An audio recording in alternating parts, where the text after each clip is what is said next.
السلام عليكم ومرحبا بكم، نهاركم زين ان شاء الله. معكم ريم خالدي وثاني طاوله من شهر رمضان المعظم، ينعاد علينا وعليكم بالخير والصحه والعافيه ان شاء الله. طاولة اليوم لحقتنا من الغرب الجزائري، من عند الشاطره بنت الشاطره، من الدار الكبيره دار الحجاج وبركه العائله اللي مازال تحافظ على عادات الوالدين ولمة العائله، واللي ما عندوش خير في عائلته ما تستناوش منه الخير. لمة العائله هي الخير وهي البركة، الله يدومها لما والله يكبرها دار ان شاء الله. ربي يحفظ الوالدين شباح السفرة وزينة القعدة اللي طابلة بلا بيهم ما تسواش. ربي يطول في عمرهم ويزيدهم خير على خير ان شاء الله.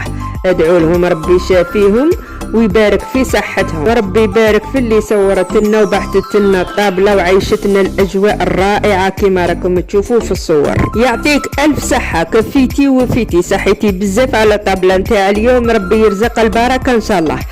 شهيناكم في الجنه ان شاء الله احبابنا الزينين. خليكم تستمتعوا مع الصور وانا نقول لكم صحه رمضانكم وصحه فطوركم وصحه سحوركم. نتلاقاو ان شاء الله في نهار جديد وفيديو جديد وطابله جديده يدرى شكون مولاتها. مع تحية ريم خالدي، السلام عليكم ورحمة الله تعالى وبركاته.